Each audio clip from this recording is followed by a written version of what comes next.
Assalamualaikum warahmatullahi wabarakatuh. Alhamdulillahilladzi arsala rasulahu bil huda wa dinil haqq liyuzhirahu 'alad dini kullih wa kafa billahi syahida. Asyhadu an la ilaha illallah wahdahu la syarikalah wa asyhadu anna Muhammadan 'abduhu wa rasuluh. Allahumma salli ala Muhammad wa ala ali Muhammad kama sallaita ala Ibrahim wa ala ali Ibrahim fil alamin innaka Hamidun Majid.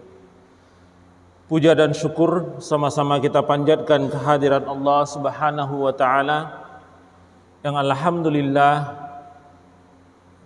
pada subuh hari ini di tengah rintik-rintik hujan dan udara yang dingin,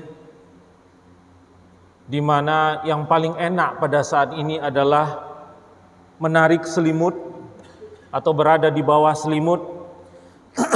Namun alhamdulillah karena keimanan yang ditetapkan oleh Allah masih tetap berada di dalam hati kita, di dalam kalbu kita, maka kita tidak merasa berat, diringankan oleh Allah untuk bangun, berwudu, memenuhi panggilan Allah untuk melaksanakan sholat subuh berjamaah di masjid kita ini. Semoga Allah mempertahankan dan menetapkan kita sampai akhir hayat kita tetap berada dalam keadaan beriman dan dimudahkan oleh Allah dalam keimanan kita. Salawat dan salam kita kirimkan kepada junjungan kita Nabi besar Muhammad sallallahu alaihi wasallam. Bapak-bapak sidang jemaah subuh rahimakumullah, pada pagi hari ini kita lanjutkan kembali kajian kita tentang fikih 4 mazhab. Pada bagian yang ke-13 sebulan yang lalu itu kita sudah menyelesaikan bagian solat, sifat solat Rasulullah, yaitu kaifiat bagaimana Rasulullah melakukan solat yang dilihat oleh para sahabat dan kemudian diinformasikan kepada kita semua. Pada beberapa pertemuan ke depan kita masih membahas masalah solat atau yang berkaitan dengan solat, tapi tidak lagi tentang kaifiatnya atau sifat solat Rasulullah. Jadi kalau sifat solat Rasulullah itu dari mulai takbiratul ihram atau niat sampai kepada salam, ya. Bulan yang lalu kita sudah selesaikan salam, ya. Kemudian kita masih berada di dalam sholat sampai beberapa kali ke depan kita masih membahas tentang masalah sholat sebelum kembali kita membahas topik yang lain yaitu bab taharah. Pada bagian hari ini yang masih berkaitan dengan sholat, Bapak yang dimuliakan oleh Allah, selain daripada sholat, ada beberapa sujud. Kita bahas pada subuh ini adalah sujud. Sujud selain daripada waktu sholat, ada beberapa yang kita kenal di dalam Islam. Beberapa di antaranya adalah sujud sahwi, kemudian sujud tilawah, ada lagi yang disebut dengan sujud syukur. Nah, ini akan kita lihat bagaimana sujud ini dilakukan di luar sholat dan bagaimana sujud ini dilakukan di dalam sholat. Ya, bagaimana sujud ini dilakukan? Yang pertama yang kita bahas adalah sujud sahwi. Sujud sahwi. Di dalam hadis yang diriwayatkan oleh Imam Ahmad dan Muslim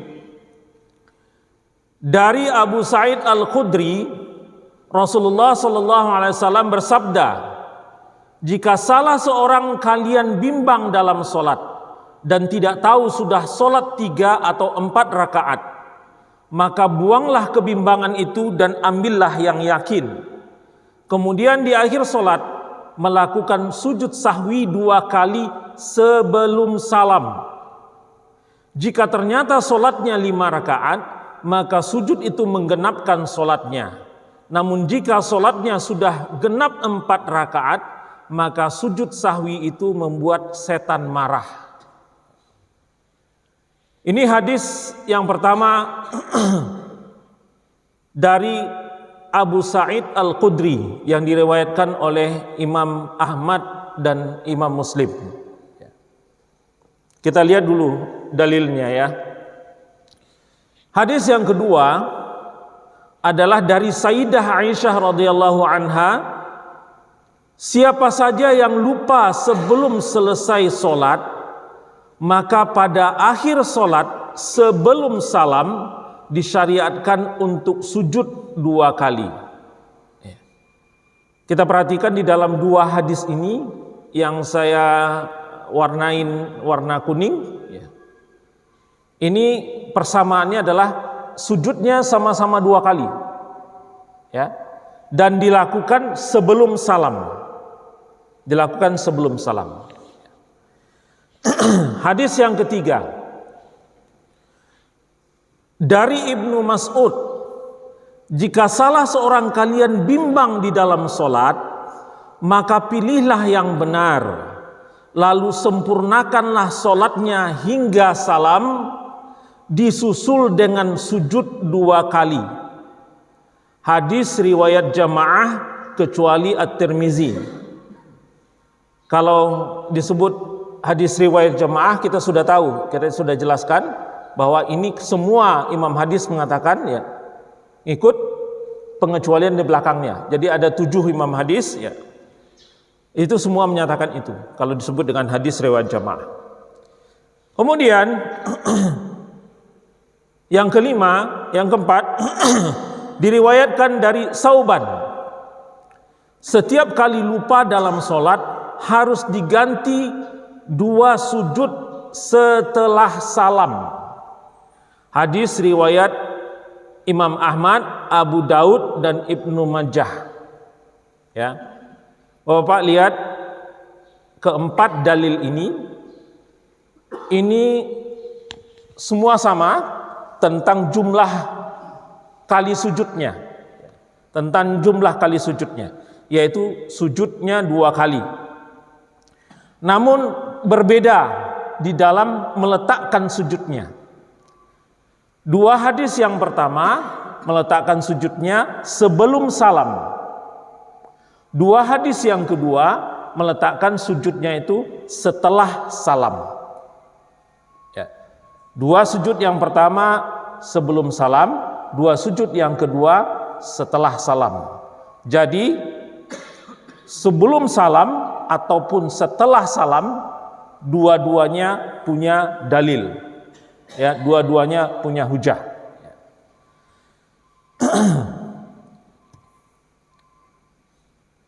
Kita lanjutkan. Nah, bagaimana menurut keempat imam mazhab, mana yang mereka pilih, ya, atau mana yang mereka ambil? 4 imam mazhab sepakat semua atau satu pendapat bahwa sujud sahwi dalam solat telah disyariatkan jika lupa terhadap suatu perbuatan dalam solat. Jadi sujud sahwi hanya ada di dalam solat, enggak ada di luar solat. Yang namanya sujud untuk mengkoreksi solat kita, ya di dalam solat pasti, tapi tidak untuk sesuatu hal yang tidak berkaitan dengan solat, ya. Untuk hukumnya, cuma mereka berbeda pendapat dari sisi hukum. Kita lihat dulu dari sisi hukumnya, ya. Mereka agak sedikit berbeda pendapat. Di dalam mazhab Hanafi dan Hambali, sujud sahwi hukumnya wajib bagi imam dan munfarid. makmum mengikuti imam. Jadi sujud sahwi di dalam mazhab Hanafi dan Hambali, kalau dia ragu atau kalau dia salah, maka hukumnya wajib bagi imam dan munfarid, orang yang menjadi imam atau orang yang sholat sendiri, ya. Nah, untuk makmum mengikuti imam. Namun di dalam mazhab Maliki, hukumnya sedikit di bawah wajib, yaitu sunnah mu'akadah atau sunnah yang diberatkan bagi imam dan sholat munfarid, bagi orang yang menjadi imam atau orang yang melakukan sholat sendirian atau munfarid. Sementara makmum atas kelupaannya, jadi maksud atas kelupaannya ini adalah dia nggak sholat, dia sholat di belakang imam. Kalau imamnya bacaan yang panjang kan kadang-kadang makmum tuh sering traveling tuh pikirannya, ngawang kemana-mana, ya. Dia lupa nih, wah ini tadi rakaat kedua apa rakaat ketiga ya. Cuma karena dia menjadi makmum, aman dia, tinggal ngikut imam saja, iya kan?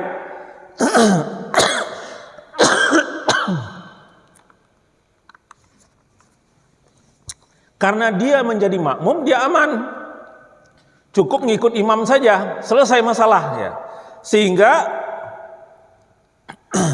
sementara makmum atas kelupaannya itu tidak ada sujud sahwi baginya karena sudah ditanggung oleh imam, ya. Karena dia ditanggung oleh imam, maka sujud sahwinya dia tidak lakukan, ya. Tapi dia ngikut imam, ya. Dia harus ngikut imam. Di dalam mazhab Syafi'i, hukumnya sunnah bagi imam dan sholat munfarid.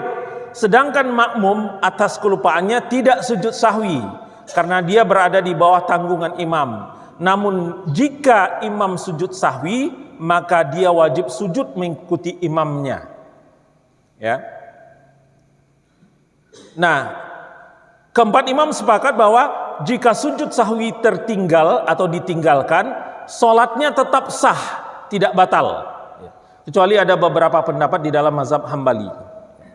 Nah, makmum yang kelupaan itu adalah karena dia kelupaan rakaat pribadi dia, ya, pribadi dia yang ragu, saya ini 3 rakaat tadi atau 2 rakaat ya, aman kan ikut imam, ikut saja imam. Atas kelupaan dia tidak dikenakan sujud sahwi karena dia ditanggung oleh imam. Tapi pada saat ada aturan yang lain bahwa apapun yang dilakukan oleh imam itu wajib dilakukan oleh makmum, dari mulai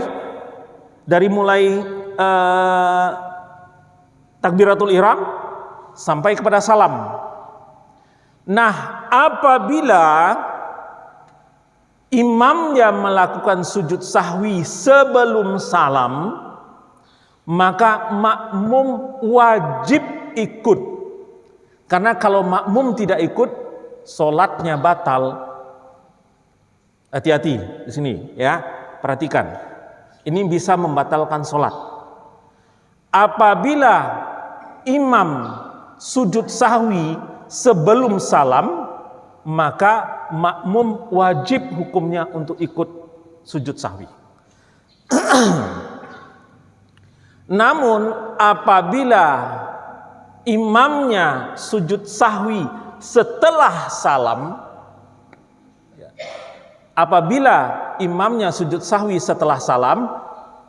ikatan antara imam dan makmum kan habis sampai salam, ya, sampai salam. Maka makmumnya boleh ikut, boleh enggak. Tidak menyebabkan batalnya sholat makmum, ya, tidak menyebabkan batalnya sholat makmum apabila imamnya sujud sahwi setelah salam. Jadi sebenarnya kesalahannya itu kan yang lupa itu adalah imam. Kalau kita melakukan sujud sahwi dalam sholat berjamaah kan, makmum dia lupa enggak? Enggak. Dengan dia tidak lupa itu dia koreksi imamnya, ya kan? Dia koreksi imamnya sehingga makmum tidak lupa. Nah, apabila imam melakukan sujud sahwinya sebelum salam, maka makmum wajib ikut. Kalau nggak ikut, sholatnya bisa dianggap batal. Tapi kalau imamnya sholat sujud sahwi setelah salam, maka keharusan untuk mengikut imam itu sudah selesai sampai salam. Tapi kalau makmumnya mau ikut juga sujud sahwi, boleh, tapi tidak menyebabkan sholatnya makmum batal. Ya. Ini dua kondisi, ya, dua kondisi. Nah, bagi imam harus hati-hati, jangan sampai dia melakukan sujud sahwi yang menyebabkan makmumnya batal sholatnya. Ya. Dia melakukan sujud sahwi karena ada yang lupa, tetapi di belakang makmum nggak tahu. Kenapa? Karena imamnya Allahu Akbar selesai salam atau sebelum salam nunggu Assalamualaikum, dia takbir Allahu Akbar, makmum di belakang yang tidak ngerti nggak sholat, nggak sujud sahwi. Nah, ini bahaya, bisa menyebabkan makmumnya batal sholatnya, ya.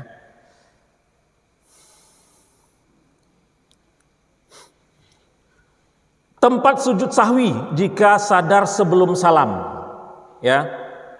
Di dalam mazhab Hanafi dilakukan setelah salam, ya, setelah salam dalam mazhab Hanafi. Di dalam mazhab Maliki sebelum salam jika kekurangan, sesudah salam jika kelebihan.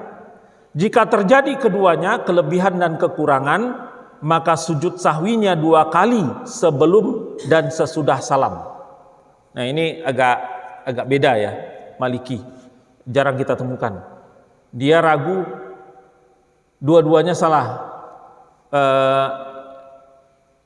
Sesudah salam kelebihannya kekurangan atau kelebihan. Ini kekurangan atau kelebihan.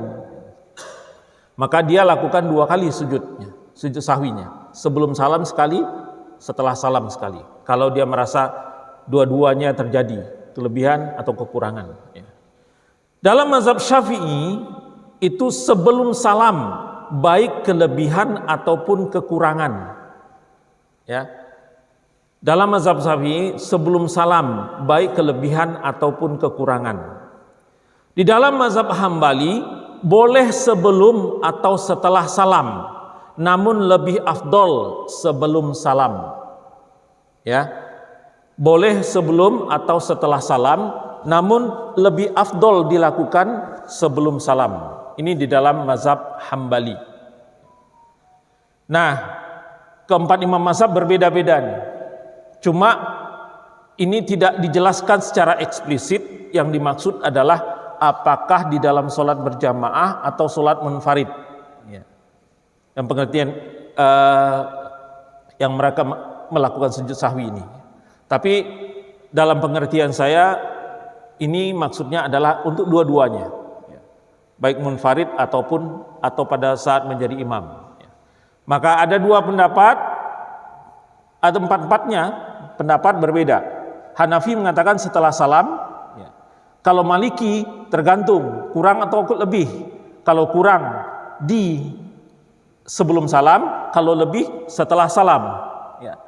Yang ketiga adalah mazhab Syafi'i sebelum salam. Yang keempat adalah mazhab Hambali, boleh sebelum salam ataupun setelah salam. Tapi lebih afdol sebelum salam. Ya. Nah, untuk seorang imam ini yang harus diperhatikan. Hati-hati dalam mengambil pendapat ini. Kalau dia merasa bahwa bisa menyebabkan makmumnya menjadi tidak sah sholatnya, batal sholatnya, maka sebaiknya dilakukan yang aman. Dilakukan yang aman. Yang aman apa? Yang aman adalah setelah salam. Namun tidak salah kalau imam melakukan sebelum salam. Karena ada dalilnya. Ada dalilnya dan ada pendapat para imam mazhab. apabila imam lupa tentang jumlah rakaat. Di dalam mazhab Maliki, Syafi'i dan Hambali hendaknya ditetapkan berdasarkan keyakinan, kemudian berdasarkan yang lebih sedikit. Jadi kalau kita misalnya lupa nih di sholat, ini tadi sholat katakanlah sholat 4 rakaat ya. Ini tadi 3 rakaat atau 4 rakaat ya. Maka yang diambil adalah dia punya keyakinan berapa persen nih. Dia sedikit lebih yakin, misalnya 60 atau 70% ini rakaat keempat. Maka yang diambil adalah rakaat keempat. Tapi kalau 50-50, setengah-setengah, nggak ada punya kecenderungan, maka diambil yang terkecil.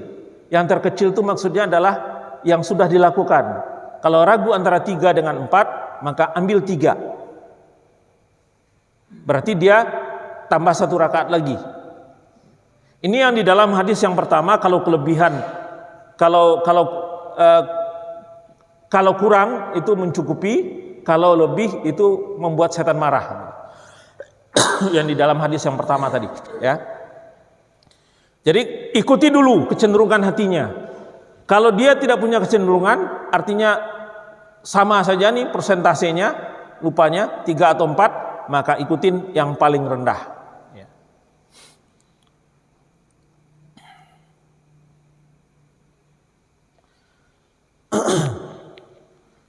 Nah, apabila lupa tasyahud awal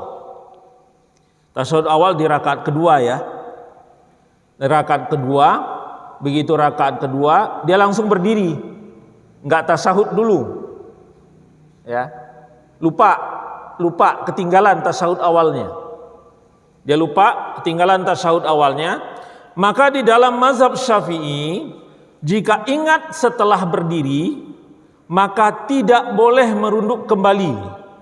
Tapi jika ingat sebelum berdiri, maka hendaknya merunduk kembali untuk duduk. Jika ingatnya ketika ruku rakaat berikutnya, hendaklah dia sujud sahwi. Ya. Jadi di dalam mazhab Syafi'i ada keterangan yang menyebutkan bahwa sempurna berdirinya. Ya. Jika ingat setelah berdiri sampai dia berdirinya sempurna, maka dia tidak duduk lagi, lanjutkan saja. Kemudian nanti dia sujud sahwi. Jika ingatnya ketika ruku rakaat berikutnya, hendaknya dia sujud sahwi. Di dalam mazhab Syafi'i itu juga 2 perbedaannya. Yang pertama adalah sampai dia berdiri, ya, sampai dia berdiri dan membaca Al-Fatihah, tapi sebelum itu dia boleh duduk. Ya, duduk kembali. Tapi kalau dia sampai sudah ruku, pendapat yang pertama sampai sudah membaca Al-Fatihah, ya, maka dia nggak boleh berdiri, nggak boleh duduk lagi. Pendapat yang kedua sampai ruku batasnya, sampai ruku batasnya.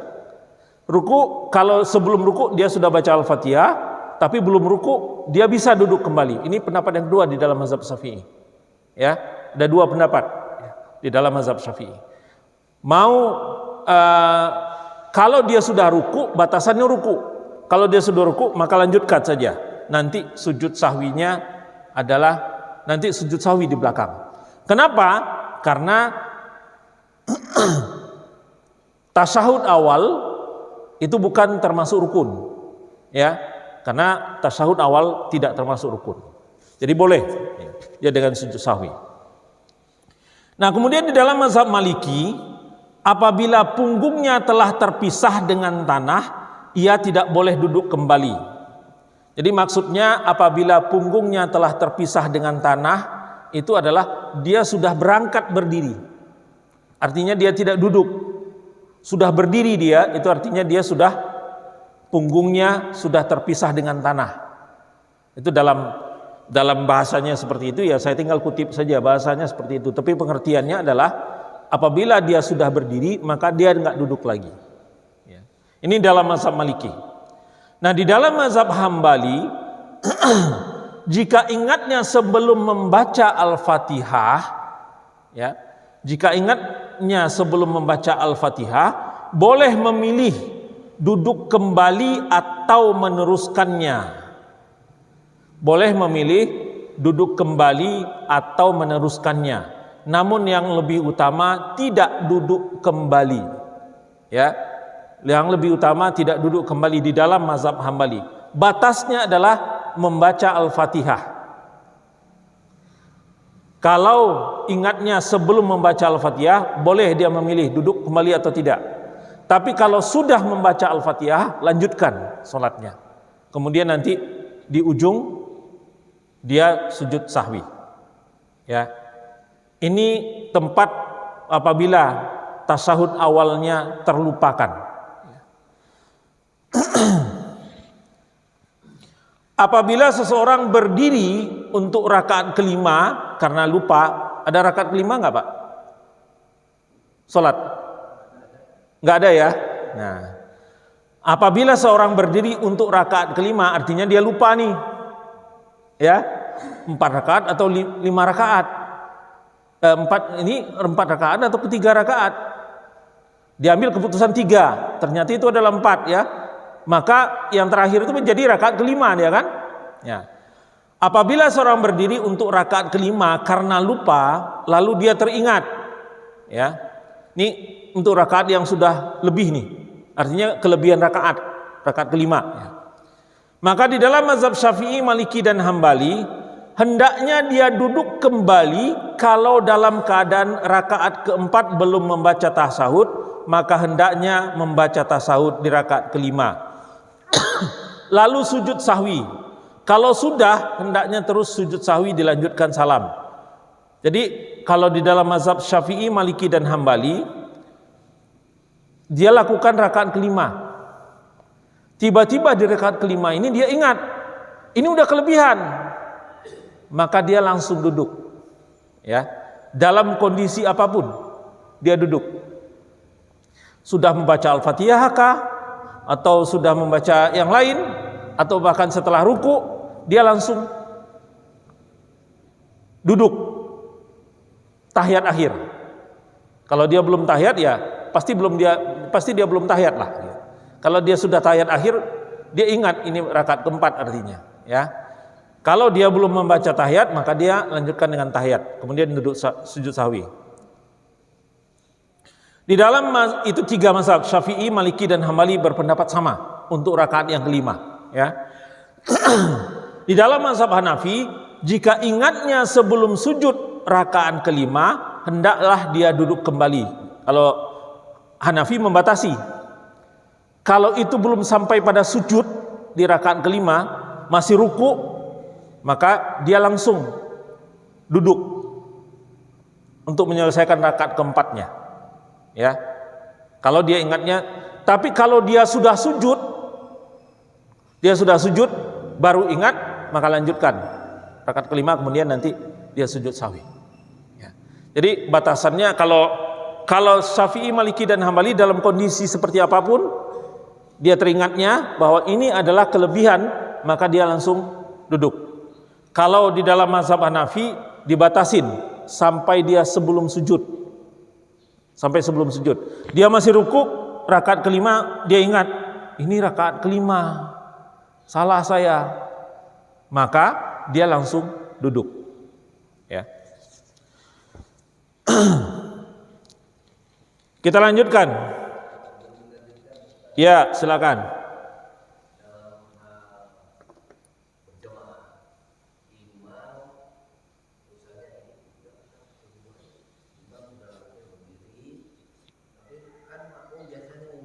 Subhanallah.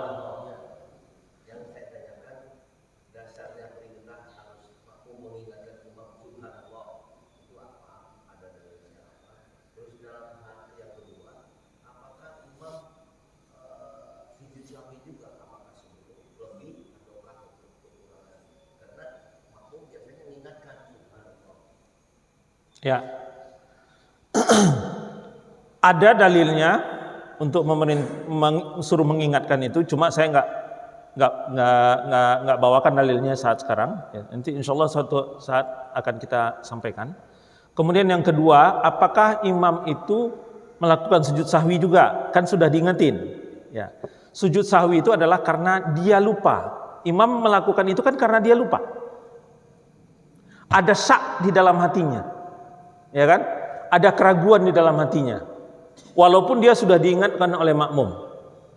Ya, walaupun dia sudah diingatkan oleh makmum, maka dia sujud sahwi karena dia lupa. Jadi beda antara makmum, kondisi makmum dengan kondisi imam. Salatnya makmum itu ditanggung oleh imam. Salatnya imam ditanggung oleh makmum enggak? Enggak kan? Jadi itu kondisi yang berbeda antara makmum dengan imam. Maka kalau imam itu lupa, kemudian diingatkan oleh makmum, kemudian dia ikut, yang diingatkan oleh makmum itu, dia masih punya masih disyariatkan untuk melakukan sujud sahwi. Apakah sebelum salam atau setelah salam? Nah, kalau dia lakukan sujud sahwi sebelum salam, punya implikasi yang lain. Makmum harus ikut, karena batal sholatnya kalau dia tidak ngikut imam. Ya, tapi kalau dia lakukan setelah salam, makmum boleh ikut, boleh enggak.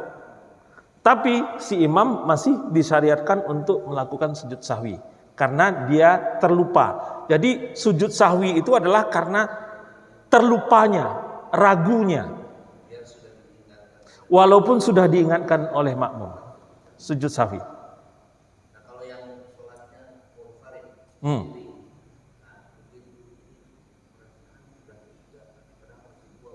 ya. belum berdiri tegak, tapi ingat Iya. itu wajib juga. Iya. Karena sujud sahwi itu adalah karena sujud lupa. Enggak, artinya begitu ingat silakan kalian ini langsung berdiri tegak, tapi Ingat setelah itu dia turun lagi kan?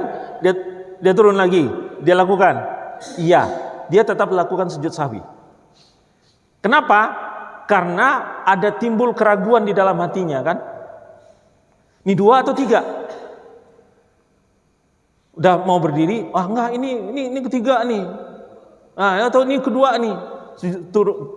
Sujud lagi dia turun ya kan?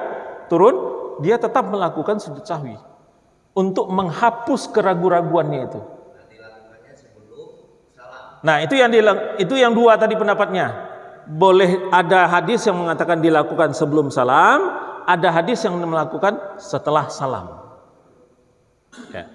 Kalau baca Al-Quran yang lupa, misalnya Al-Quran baca Al-Baqarah kemudian lanjutin Al-Imran gitu, itu gimana? Kalau ayatnya yang terlupakan, dia sholatnya sholat sendiri atau sholat bermakmum? Bisa jadi. Oke. Jadi sujud sahwi itu sebenarnya dilakukan adalah untuk gerakan. Ya, untuk gerakan. Dilakukan untuk gerakan. Sehingga disyariatkan untuk membaca atau melakukan sujud sahwi itu adalah karena kelupaan terhadap gerakan.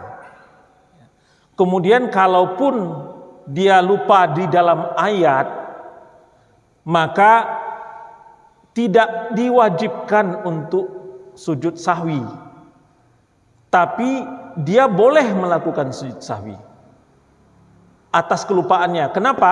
Karena sujud sahwi itu adalah karena lupa, tapi di dalam syariat itu diwajibkan atau disyariatkan untuk gerakan, bukan untuk bacaan. Untuk bacaan. Ya, jadi kalaupun kita ragu ini baca pakai sujud sahwi atau enggak, boleh dilakukan sujud sahwi, lakukan sebaiknya setelah salam. Setelah salam. Kalau mau melakukan sujud sahwi karena kelupaan dalam membaca ayat. Kenapa? Karena kalau di dalam berjamaah dia lupa baca ayatnya, kan dia koreksi oleh jamaah atau dikoreksi oleh makmum ya, sehingga dia lanjutkan. Tetapi sujud sahwi itu adalah untuk koreksi terhadap rakaat atau koreksi terhadap sesuatu yang lupa. ada yang syariat yang tertinggal. Sementara dia baca ayat, dia nggak baca ayat pun sebenarnya nggak masalah kan? Karena membaca ayat itu hukumnya sunnah. Atau misalnya dia sudah baca ayat panjang, kemudian di satu ayat dia lupa, ya. Nggak terbaca pun sholatnya sah, nggak ada masalah. Ya.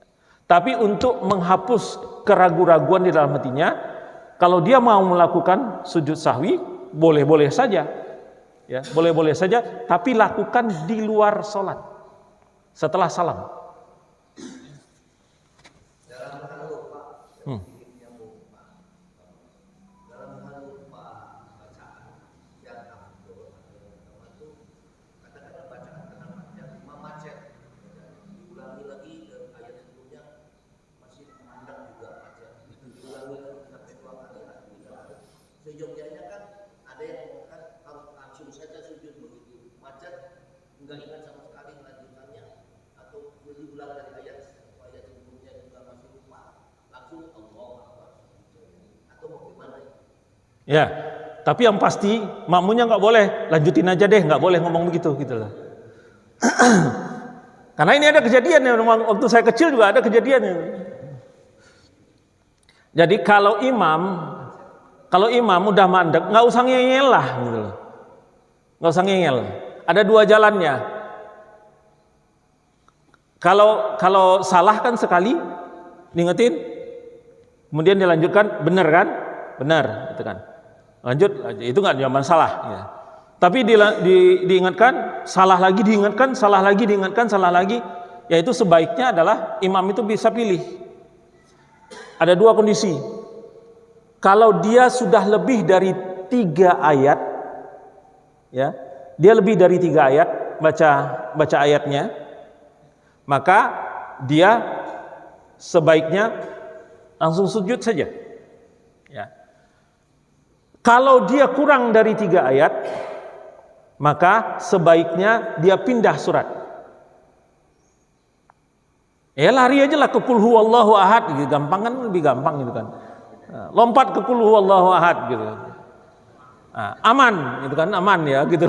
Nah kalau Qul huwallahu ahad salah juga, wah kebangetan lah gitulah. Lari ke Qul huwallahu ahad ya. Atau jadi batasan 3 ayat ini tidak ada dalilnya. Ya, ini pendapat ulama. Ya. Kalau lebih daripada 3 ayat, boleh dia lakukan langsung sujud. Ya. Diingatkan oleh imam, makmum, salah lagi, jangan dipaksakan. Ini ada kalau saya nyebutnya imam ngeyel, gitu lah. Kalau saya nyebutnya imam ngeyel. Udah salah, diingetin, salah lagi, dipaksain sampai lama berdirinya gitu kan. Itu namanya imam ngeyel. Ya udah, kalau udah salah ya salah gitu. Tinggal ada 2 jalan. Kalau lebih daripada 3 ayat, dia boleh langsung sujud. Cukup. Ya. Kalau kurang dari 3 ayat, dia pindah ayat. Atau lebih dari 3 ayat, kemudian dia tetap pindah ayat juga nggak masalah. Ya, sudah baca nih 5 ayat, kemudian mandek di ayat ke-6. Ya. Ulang, enggak juga. Ya dia boleh milih. Pilihannya ada 2. Dia langsung sujud boleh. Dia pindah ke kulhu juga boleh, gitu loh. Tapi kalau dia kurang dari 3 ayat, maka sebaiknya dia pindah ayat, dia pindah surat. Ya, itu ya Pak ya.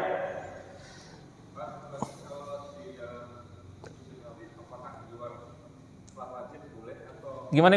Kurang dengar? Sujud sahwi. Ya. Apakah di sholat sunnah berlaku juga? Apakah di sholat sunnah berlaku juga? Karena dua-duanya jadi sunnah. Jadi sebenarnya berlaku. Ya, berlaku. Ini kita ini 1 rakaat atau 2 rakaat ya. Ya sujud sahwi juga nggak apa-apa. Apakah berlaku atau enggak? Karena apa? Karena sunnahnya pun batal pun sholatnya nggak jadi masalah. Ya. Yang berat itu kan adalah kalau dia sujud, kalau dia sholat wajib, ya, sholat wajib. Tapi kalau dia sholat sunnah, dia lupa. Jadi dasarnya konsepnya adalah sujud sahwi itu dilakukan kalau dia lupa. Ya, karena kelupaannya, karena keraguan-raguannya, karena syaknya, ya, karena syaknya dia melakukan sujud sahwi. Ya. Sujud sahwi kita baca apa? Ya. Kebetulan di dalam slide-nya nggak ada saya jelaskan ini karena saya beranggap bapak-bapak udah hafal sujud sahwi ya. Ada dua pendapat, ya. Jadi secara langsung Rasulullah tidak mengajarkan sujud sahwi itu bacaannya apa. Ya, secara langsung Rasulullah tidak mengatakan sujud sahwi itu bacaannya apa. Kalau sujud sahwi itu bacaannya apa secara langsung diajarkan Rasulullah, maka pendapatnya satu. Karena dia tidak diajarkan secara langsung, maka ini beredar di kalangan para sahabat. Ya. Maka sahabat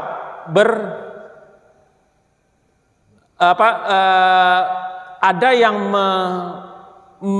menyebutkan bahwa sujud sahwi itu bacaannya sama seperti sujud biasa, ya, yaitu kalau dia baca subhanallah, kalau dia baca subhana rabbiyal a'la, ya, subhana rabbiyal a'la, ya dia baca subhana rabbiyal a'la. Nah, ada keterangan lain yang menyebutkan ada bacaannya, ya, ada bacaannya, yaitu adalah subhanaka la yanamu wa la yas'u. Dan ini tidak disalahkan oleh Rasulullah, juga tidak dibenarkan, diokekan, ya. Subhana la yanamu wa la yas'u. Tapi tidak diajarkan secara langsung oleh Rasulullah, tidak diajarkan secara langsung oleh Rasulullah. Hanya dikatakan oleh Rasulullah, kalau engkau terlupakan terhadap satu rakaat atau dua rakaat, maka sujudlah 2 rakaat. Nggak ada keterangan yang sahih yang menyebutkan bahwa diajarkan bacaannya seperti ini. Nah, para sahabat itu mengatakan saya baca ini, tidak bolehkan. Baca subhanallah, bertasbih juga dibolehkan. Jadi cukup ya. Untuk bacaannya boleh sama dengan bacaan sujud, boleh baca subhana la yanamu wa la yas'u. Kalau saya pribadi bacanya yang itu, yang kedua, subhana la yanamu wa la yas'u. Tapi kalau Bapak mau baca tasbih yang lain juga boleh. Ya. Subhana la yanamu wa la yas'u. Tidak tidur dan tidak lupa. Kenapa? Bacanya berapa kali? Bisa 1, bisa 3. Ya, bisa 1, bisa 3.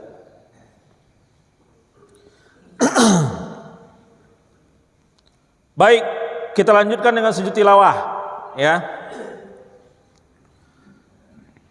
Di dalam Al-Quran itu ada beberapa, selain daripada sujud sahwi, itu ada lagi disyariatkan kita dengan sujud tilawah. Di dalam surah Al-Isra ayat 107 dikatakan oleh Allah, A'udzu billahi minasy syaithanir rajim. Bismillahirrahmanirrahim. Qul aminu bihi aw la tu'minu innal ladzina utul ilma min qablih idza yutla alaihim yakhiruna lil adqani sujada.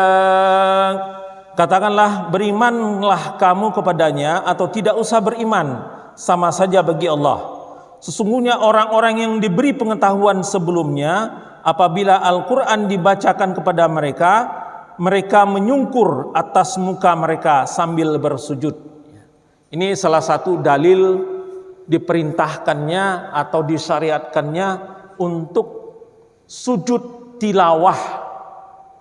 Disebut dengan sujud tilawah, kadang-kadang disebut juga dengan sujud sajadah, ya sujud sajadah, ya sajadah, ya sujud, gitu kan. Ada yang menyebut dengan sujud tilawah. Nah, ayat-ayat sajadah ini, ayatnya disebut dengan ayat sajadah, sujudnya disebut dengan sujud tilawah. Ya. Ayat-ayat sajadah ini adalah ayat-ayat yang disyariatkan kita untuk sujud pada saat mendengarnya.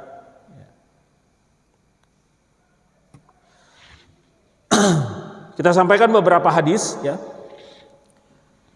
Yang pertama adalah dari Ibnu Umar radhiyallahu an. Ia berkata bahwa Rasulullah sallallahu alaihi wasallam pernah membaca surah Al-Qur'an kepada kami. Kemudian ketika membaca surah As-Sajdah, beliau sujud dan kami semua ikut sujud, sehingga ada sebagian kami yang tidak mendapatkan tempat sujud. Hadis muttafaqun alaih. Ya. Jadi pada saat Rasulullah membaca ayat sajadah, beliau bersujud dan kami semua ikut sujud, hingga sebagian dari kami tidak mendapatkan tempat untuk sujud. Hadis yang kedua dari Ibnu Mas'ud radhiyallahu an meriwayatkan bahwa pernah Rasulullah membaca surat An-Najm, lantas beliau sujud dan diikuti oleh golongan jin dan manusia, kecuali Umayyah bin Khalaf yang mati dibunuh pada perang Badar sebagai orang musyrik. Hadis muttafaqun alaih. Ini surat An-Najm dibacakan kecuali Umayyah bin Khalaf, akhirnya dia mati dalam keadaan musyrik.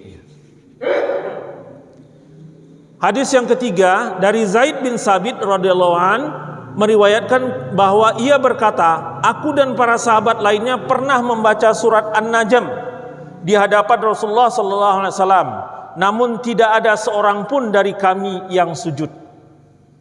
Nah, Bapak lihat hadis yang kedua dan yang ketiga itu sama-sama surat An-Najm. Ya.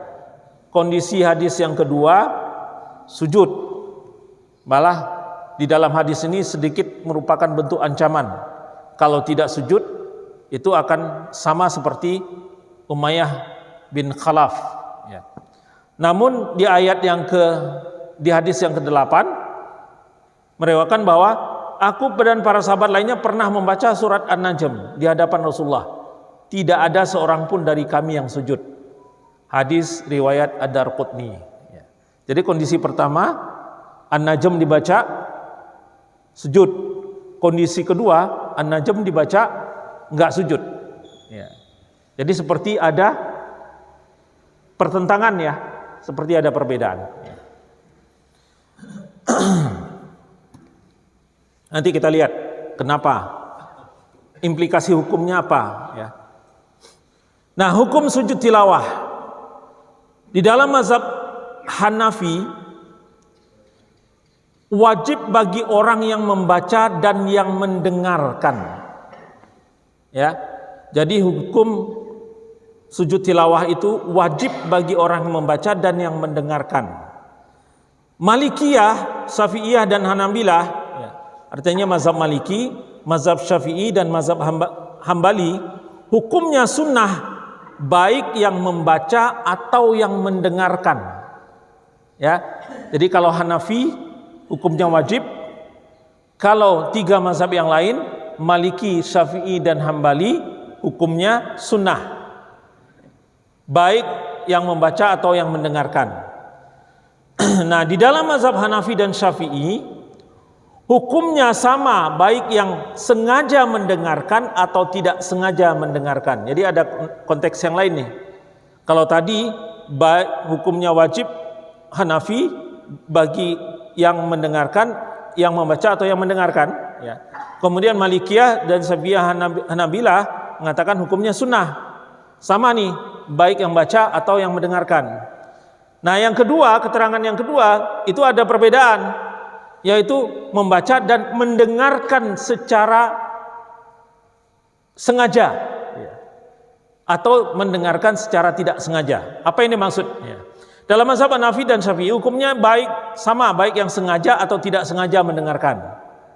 Malikiyah dan Hanabilah hukumnya hanya untuk yang membaca dan yang sengaja mendengarkan saja. Yang tidak sengaja mendengarkan enggak terkena hukum itu. Misalkan nih Bapak pulang, mutakin puterin kaset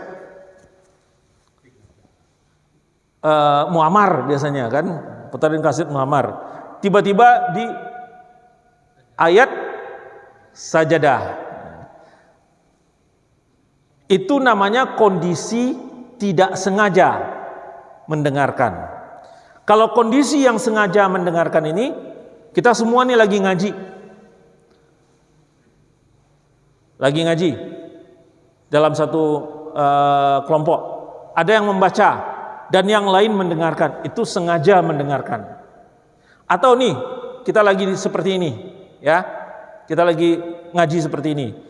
Saya baca beberapa ayat dan terdapat di dalam ayat As-Sajdah. Itu namanya sengaja mendengarkan.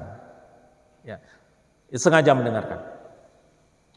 Nah, tapi itu sengaja mendengarkan itu bukan hanya membaca ayat itu saja, tapi juga membaca ayat sebelum atau setelahnya. Ya. Nah, sujud tilawah dalam solat. Nah, sujud tilawah ini ketemu Pak di luar solat dan di dalam solat. Ya, ada yang di luar solat dan ada yang di dalam solat. Ya, ada yang di luar solat dan ada yang di dalam solat. Kan di dalam solat kita baca surat juga kan? Nah, di dalam solat kita baca surat juga. Di luar solat juga kita baca surat. Nah, 4 imam mazhab, jika imam sujud tilawah, makmum harus ikut sujud. Jika tidak, maka solat si makmum dianggap batal. Ya, ini 4 imam nih sepakat nih. Imam sujud, makmum nggak sujud, maka solatnya makmum itu dianggap batal.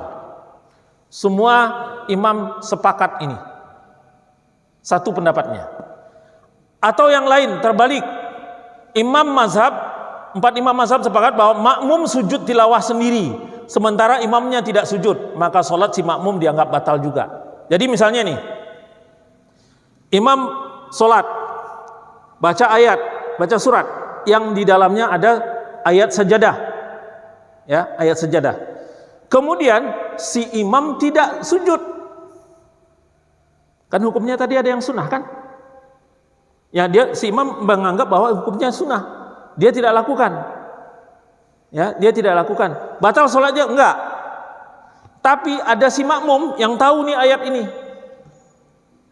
Tahu ayat ini. Ini ayat sajadah. Dia sujud sendiri.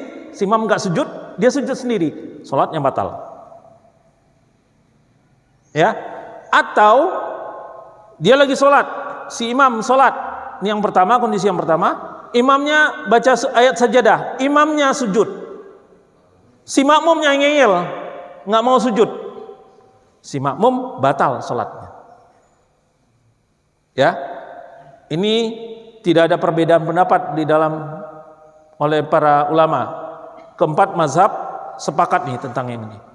Makanya hati-hati, imam, saya selalu ingetin, imam hati-hati, kalau bisa nggak usah bacalah ayat sajadah gitu. Kalau enggak makmumnya enggak ngerti, ini bisa menyebabkan makmum batal sholatnya. Batal sholatnya makmum, ya. Hati-hati. Sujud tilawahnya itu dilakukan seketika pada saat selesai bacaan surat sajadah, ataukah di tengah-tengah, kan mungkin nggak mungkin semua ayat selesai dulu baru duduk otomatis. Gimana? Jadi dia sedang dibaca surat sajadah. Nah, terus sujud tilawahnya itu seketika selesai bacaan surat sajadah atau gimana? Sujudnya itu biasanya ada tandanya, Pak. Jadi ada ayat yang kata sajadahnya itu di tengah-tengah ayat, kemudian dia sujud di ujung ayat itu, di ujung ayat itu. Jadi bukan pada saat sajadah itu di tengah ayat, tidak di tengah ayat, tapi di ujung ayat dia biasanya sujudnya. Ya, langsung sujud.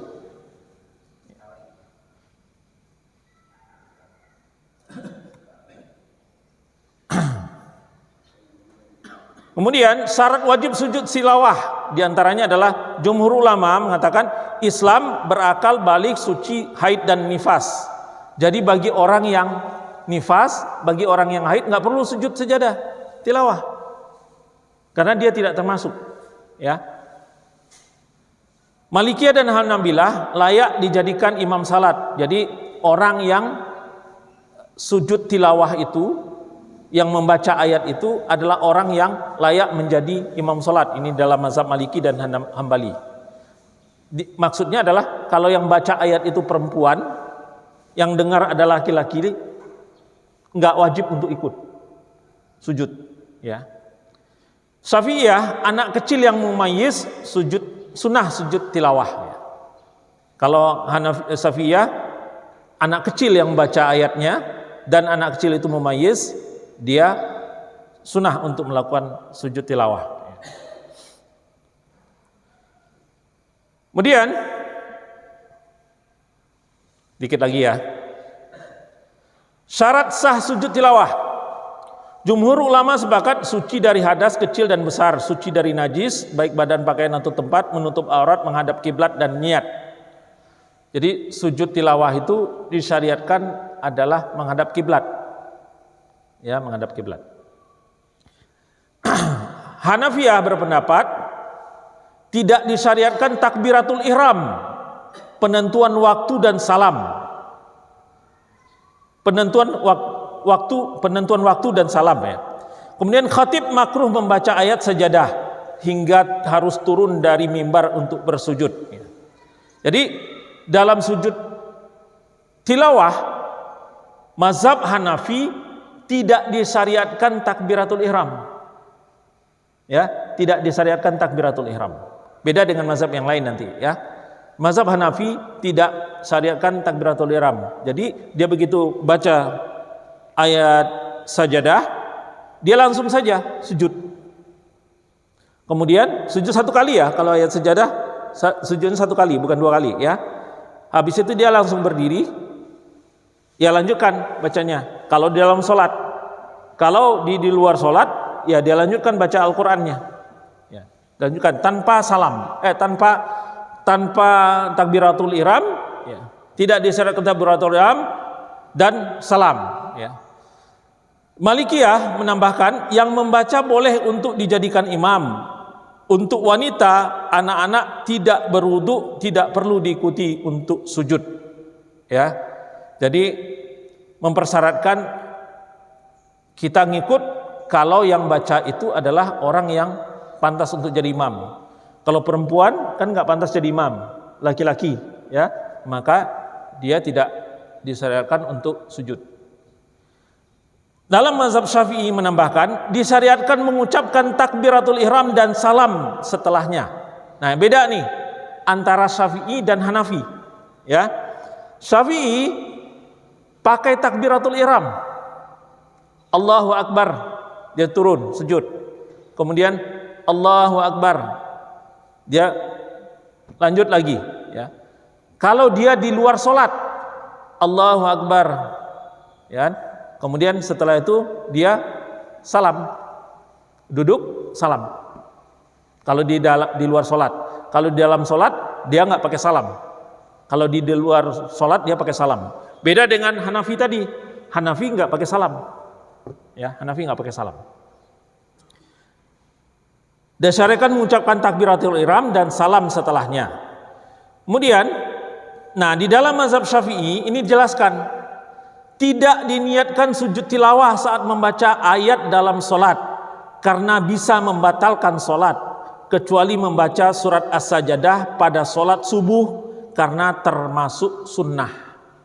Jadi di dalam mazhab Syafi'i itu sangat dianjurkan untuk imam itu tidak membaca ayat-ayat yang ada atau surat yang ada ayat sajadahnya atau tidak melewati itu, kecuali surat As-Sajadah yang biasa dibaca pada subuh, ya.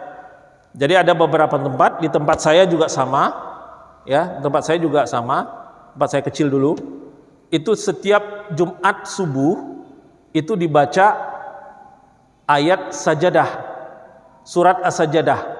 Pada ayat yang ke-15 dia lakukan sujud. Kemudian lanjut lagi sholatnya. Itu biasa dilakukan pada Jumat subuh. Kalau di tempat saya dulu kecil-kecil. Namanya kalau kita nyebutnya kalau kecil-kecil itu sujud belantung. Kenapa dikatakan sujud belantung? Lagi ngantuk-ngantuk baca ayatnya panjang. Tiba-tiba ujuk-ujuk gak pakai ruku, gak pakai apa-apa, disuruh sujud.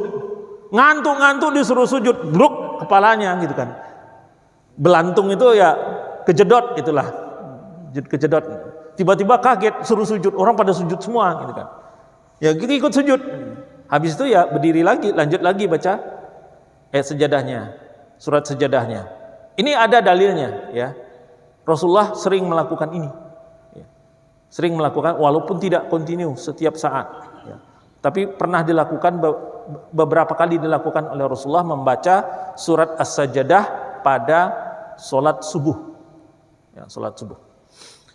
Jadi dalam mazhab Syafi'i tidak meniatkan sujud tilawah saat membaca ayat dalam sholat karena bisa membatalkan. Ini kearifan seorang imam ya, dituntut kearifan seorang imam karena bisa menyebabkan makmumnya batal sholatnya. Bapak sekarang kan bayangkan saja, makmum ada penuh lagi sholat, ya.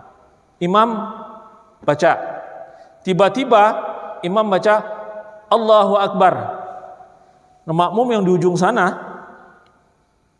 tahu nggak dia itu Allahu Akbarnya untuk ruku atau Allahu Akbarnya untuk sujud sajadah?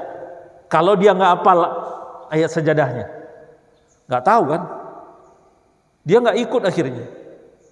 Yang di depan sini ya tahu mungkin karena ngelihat, tapi kalau sudah jauh jaraknya itu nggak tahu. Nah, ini butuh kearifan. Itu sebabnya di dalam mazhab Syafi'i dianjurkan imam tidak membaca surat As-Sajdah. Ini yang dimaksud dengan tidak meniatkan sujud tilawah saat membaca ayat dalam sholat karena bisa menimbulkan atau membatalkan sholat ya. Tidak diniatkan untuk membaca ayat sajadah ini gitu. Karena bisa menyebabkan makmum batal sholatnya. Yang membaca adalah imam atau orang yang sholat sendiri. Jika orang lain maka tidak boleh sujud. Maksudnya kalau orang lain, ini kita lagi sholat nih, sebelah kita ada orang baca Al-Quran, dia baca sujud, dia baca ayat, salah satu ayat tilawah ya. Yang lagi sholat jangan sujud juga, nggak perlu sujud, kecuali yang baca ayat itu adalah imam ya. Dia kan lagi sholat, sampingnya ada yang baca ayat Al-Quran, baca surat As-Sajdah atau baca salah satu ayat sajadah. Yang baca tahu, misalnya dia sujud, yang lagi sholat ngelihat juga ikut sujud, enggak, itu salah, itu batal ya. Kecuali yang bacanya adalah imam. Ini yang dimaksud dengan yang dijelaskan oleh Imam Syafi'i ya. Hanabilah menambahkan pembaca juga sujud, jika tidak maka pendengarnya tidak disunahkan sujud. Kalau yang baca nggak sujud di dalam mazhab Hambali, kalau yang baca nggak sujud maka yang mendengarkan tidak disyariatkan untuk sujud juga. Tidak disyariatkan untuk sujud. Nah, tata cara sujud tilawah.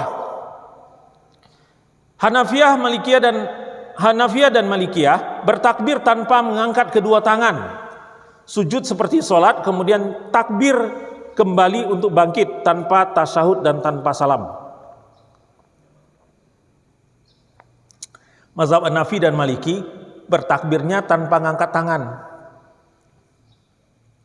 tanpa ngangkat kedua tangan ya.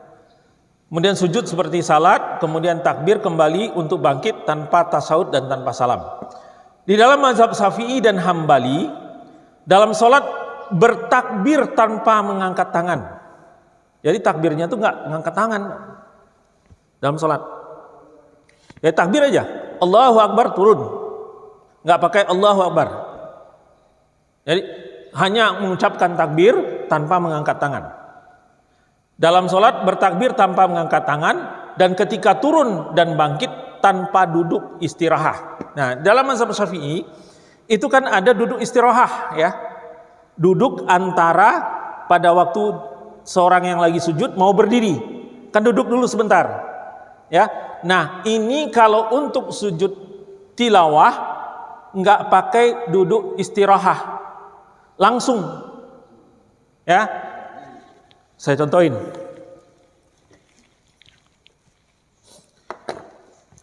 Kalau biasanya sujud, kalau mau berdiri istirahat dulu kan, langsung berdiri setelah itu.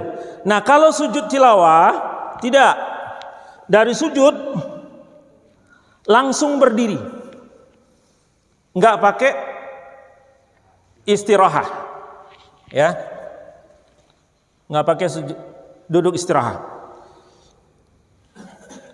Nah, di luar sholat bertakbir dengan mengangkat kedua tangan, duduk setelah sujud dan salam. Beda. Kalau mazhab Syafi'i dan Hambali membedakan antara sujud tilawah di dalam sholat dan sujud tilawah di luar sholat.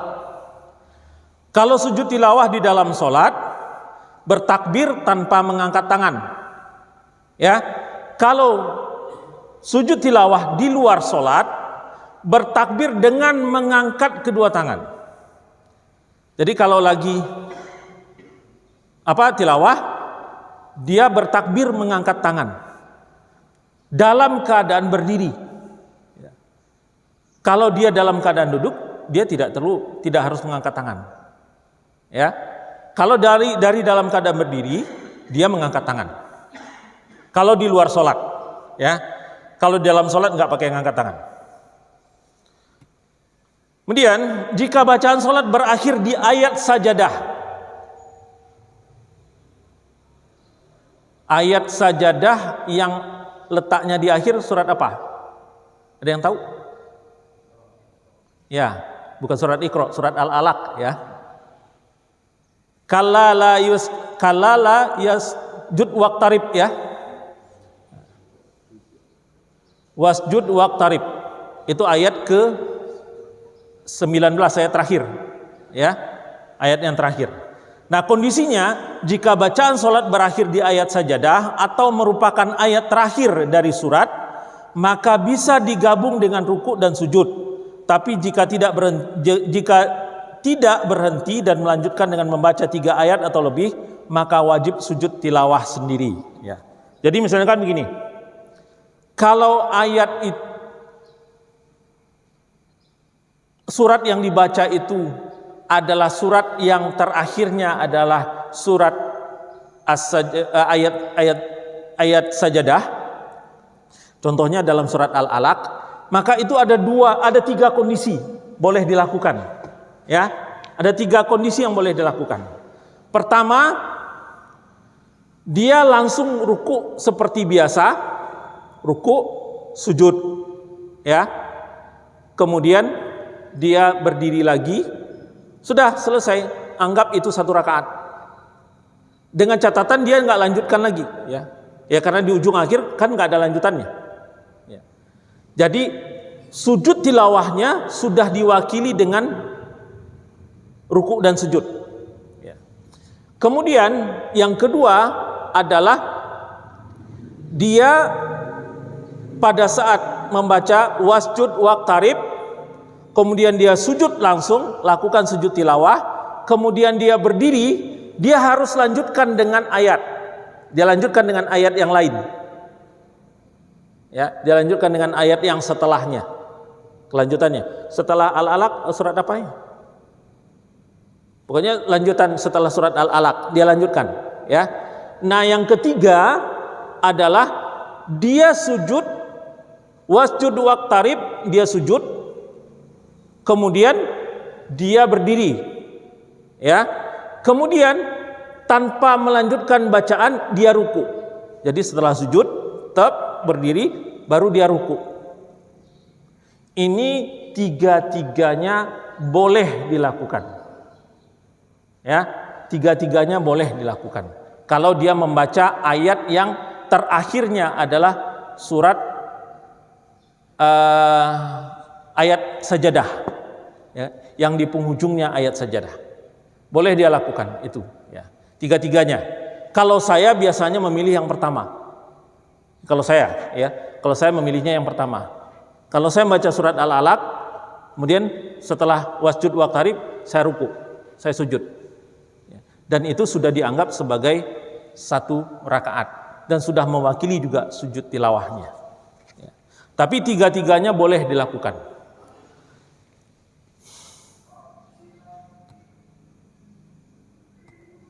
Nah, ini ayat-ayat sajadah, ya. Ayat-ayat sajadah, ada beberapa ayat sajadah di dalam Al-Quran, 11 diantaranya itu semua ulama sepakat, ya, semua ulama sepakat, 11 ayat itu, ya. Nah, di luar dari yang 11 ayat, apa ya yang 11 itu? Al-A'raf 200 dam, Ar-Ra'du 15, An-Nahl 49, Al-Isra 107, Maryam 58, Al-Hajj 18, Al-Furqan 60, An-Namal 26, As-Sajadah 15, Shad 24, Fussilat 27. Ya. Nah, di antara dari yang ini semua sepakat, para ulama tidak ada perbedaan pendapat ayatnya. Ada beberapa ayat yang ulama berbeda pendapat tentang ini, ayat ini. Karena memang Rasulullah tidak menunjuk langsung, ini ayat sajadah, ini ayat sajadah, ini ayat sajadah. Enggak begitu. Enggak begitu. Jadi dikaji di dalam ayat-ayat Al-Quran itu mana yang ayat-ayat sajadah. Nah, yang berbeda pendapat itu adalah Al-Hajj ayat 77. Ya. Karena di dalam Al-Hajj itu ayat 18 itu sudah ada. Ya. Dan semua sepakat. Nah, Al-Hajj ayat 27 diperselisihkan. Syafi'i dan Hambali mengatakan itu termasuk. Jadi kalau di dalam mazhab Syafi'i dan Hambali, di dalam surat Al-Hajj itu ada dua, ayat 18 dan ayat 77. Tapi Hanafi dan Maliki mengatakan tidak termasuk. Ya. Kemudian Shad ayat 25. Di atas itu ada Shad ayat 24. Ya. Jumhur ulama mengatakan tidak termasuk kecuali mazhab Maliki yang mengatakan bahwa yang sujud sajadah itu atau ayat sajadah itu adalah ayat 25. Ya. Nah, di dalam surat An-Najm kita lihat tadi di dalam hadis An-Najm dibacakan ada yang sujud, ada yang tidak sujud. Ya. Sekali sujud, sekali tidak sujud, ya. Nah, di dalam An-Najm ayat 62 mayoritas ulama mengatakan termasuk ayat sajadah kecuali mazhab Maliki. Kemudian surat Al-Insyiqaq, ini salah satu yang sering dibaca nih. Surat Al-Insyiqaq itu pada ayat ke-21. Ya. Semua ulama, jumhur ulama mengatakan itu termasuk. Kemudian kecuali mazhab Maliki yang mengatakan bahwa surat Al-Insyiqaq itu bukan di ayat 21, tapi di ayat 25-nya. Ya, Insyiqaq kan 25 ayat ya. Di ujungnya jadinya. Jadi bukan di ayat 21, tetapi ayat 25. Kemudian surat Al-Alaq ayat ke-19. Ya. Ini ada yang semua sepakat, ada beberapa ayat yang masih diperselisihkan oleh para ulama. Ya. Oke, satu slide lagi ya, sujud syukur. Ini kita pendek aja. Sujud syukur dari Abu Bakar bahwa Nabi SAW mendapatkan sesuatu yang memudahkan atau menggembirakan. Beliau langsung bersujud. Hadis riwayat Imam 6 kecuali An-Nasai. Ya. Dari Abu Bakar mengatakan bahwa Nabi mendapatkan sesuatu yang memudahkan atau menggembirakan, beliau langsung sujud. Abu Bakar melakukan sujud syukur saat penaklukan Yamamah. Umar bin Khattab sujud syukur saat Mesir ditaklukkan Islam. Lakukan sujud syukur. Ya. Namun hukumnya ini agak berbeda-beda. Ya. Hukum sujud syukur, Syafi'iyah dan Hanabilah mengatakan hukumnya sunnah melakukan sujud syukur pada saat kita mendapatkan satu keberkahan dari Allah. Ya. Satu hal yang baik. dalam mazhab Syafi'i dan Hambali hukumnya sunnah. Di dalam mazhab Hanafi dan Maliki hukumnya makruh. Kenapa? Karena menurut mazhab Hanafi dan Maliki yang disunahkan itu adalah sholat 2 rakaat. Ya, yang disunahkan itu adalah sholat 2 rakaat. Pernyataan syukur itu diungkapkan dengan sholat 2 rakaat, bukan dengan sujud syukur. Jadi kalau sujud syukur, kan tiba-tiba di tempat itu sujud syukurnya. Begitu mendapat, ada yang lulus ujian misalnya, katakanlah gitu. Lulus ujian, wah dia sujud syukur. Di tempat itu dia sujud syukur. Nah, di dalam mazhab Hanafi dan Maliki hukumnya makruh untuk sujud syukur. Tapi yang dilakukan adalah sholat 2 rakaat. Baik Bapak yang dimuliakan oleh Allah, ini sujud ada 3 yang kita bahas pada hari ini, yaitu sujud sahwi, sujud tilawah, dan sujud syukur. Ya.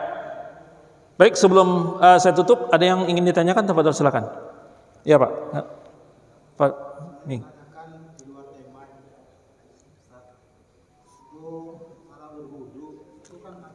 Apa? Ya.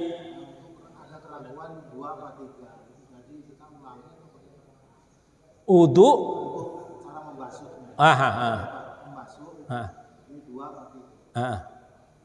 Ya hindarkan aja keraguannya.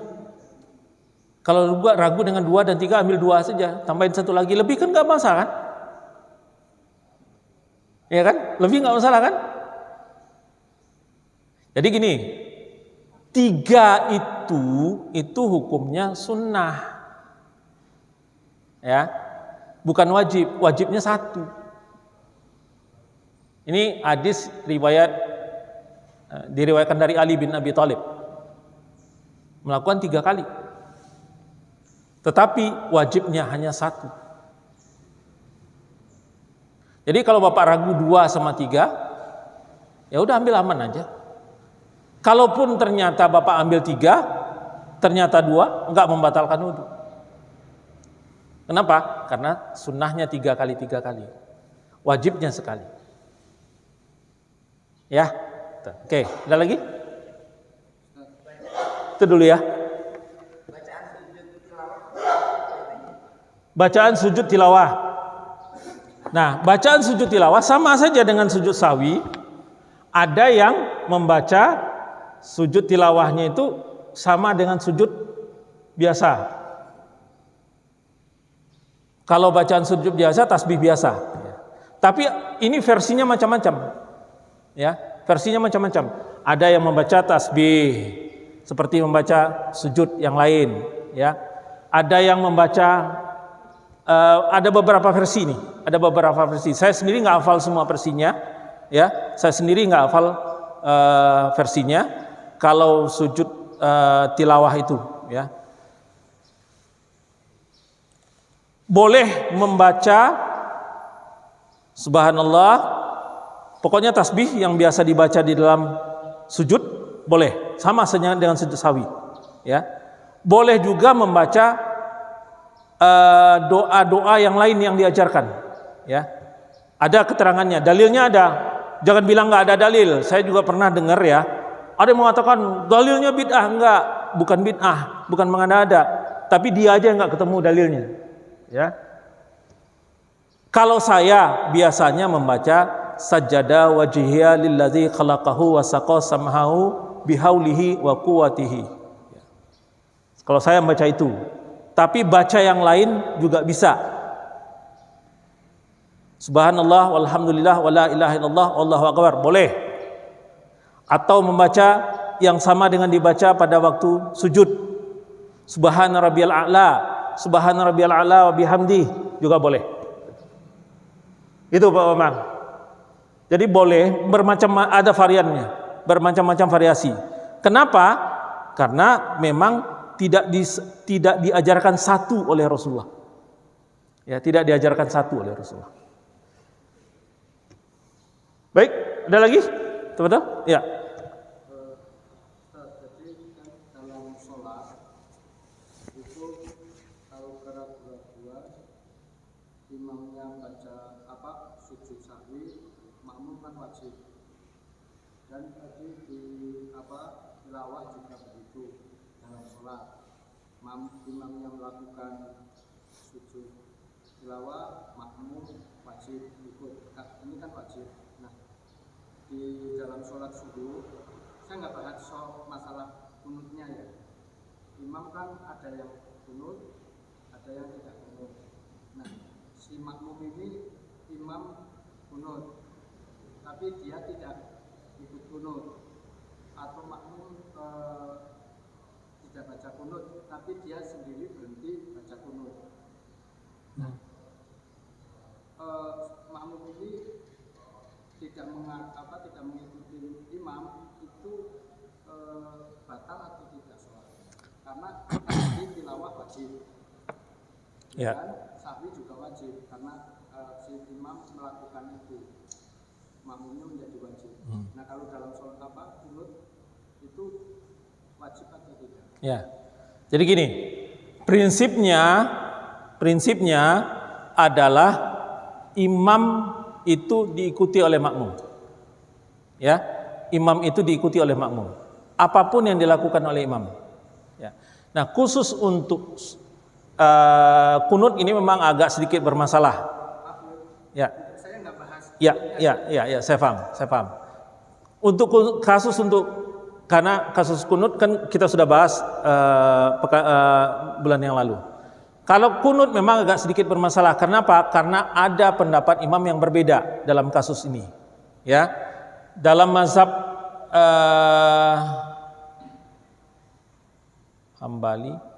Hanafi kalau saya nggak salah. Ya, mazhab Hanafi mengatakan tidak ikut.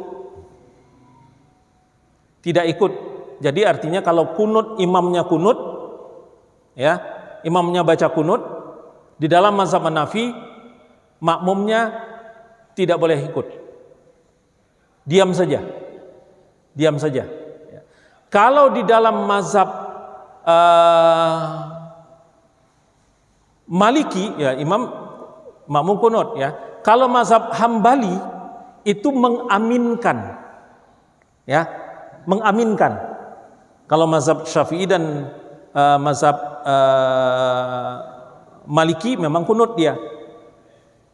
Mazhab Maliki dan mazhab Syafi'i itu kunut. Jadi kalau imamnya kunut, makmumnya kunut, ya. Nah, kan sekarang kan kita bahas adalah si makmumnya nih kan, bukan si imamnya. Jadi prinsip dasarnya adalah semua yang dilakukan oleh imam diikutin. Kalau mazhab Hambali mengatakan sebaiknya dia mengaminkan. Ya, sebaiknya dia mengaminkan. Nah, bagaimana kalau kebalikan? Si imam kunut, si imam tidak kunut, si makmumnya berpahaman kunut. Maka di dalam mazhab yang menyuruh untuk kunut itu kan mazhab Syafi'i dan mazhab Maliki. Maka di dalam mazhab Syafi'i dia lakukan sujud sahwi setelahnya. Ya, dia lakukan sujud sahwi. Jadi bukan imam tidak kunut kemudian dia kunut sendiri, enggak begitu. Itu batal sholatnya. Ini dalam mazhab Syafi'i. Kalau di dalam mazhab Maliki yang juga sama-sama kunut, ya, yang dilakukan oleh si makmum adalah kalau si imamnya enggak kunut, si makmumnya juga enggak kunut. Di dalam mazhab Maliki mengatakan tidak perlu dibayar dengan sujud sahwi. Kenapa? Karena kunut itu hukumnya sunnah. Ya, karena di dalam mazhab Maliki kunut itu hukumnya sunnah. Kalau di dalam mazhab Syafi'i hukumnya kunut itu tidak sampai kepada wajib, tapi wajib yang dikuatkan, sehingga untuk kalau itu tertinggal dia penuhi dengan sujud sahwi. Jadi apapun kondisinya, kecuali yang pendapat mazhab Hanafi tadi, kalau dia imamnya kunut, maka sebaiknya dia ikut kunut atau mengaminkan, ya, mengaminkan. Kalau imamnya tidak kunut, makmumnya berpendapat kunut, maka dua pendapat yang sama-sama menyatakan kunut adalah mazhab Syafi'i dia lakukan sujud sahwi. Mazhab Maliki dia tidak lakukan sujud sahwi, nggak perlu. Kenapa? Karena kunut itu sunnah saja. Itu kira-kira. Jadi prinsip dasarnya adalah semua yang dilakukan oleh imam diikut oleh makmum. Baik, ada lagi? Baik, kalau tidak ada kita cukupkan kajian kita pada subuh hari ini. Terlebih terkurang mohon dimaafkan, yang benarnya datang dari Allah, yang salah itu adalah karena kedhaifan saya pribadi. Kita tutup dengan membacakan doa kafaratul majlis. Subhanakallahumma bihamdika asyhadu an la ilaha illa anta astaghfiruka wa atubu ilaik. Wabillahi taufiq wal hidayah. Wassalamualaikum warahmatullahi wabarakatuh.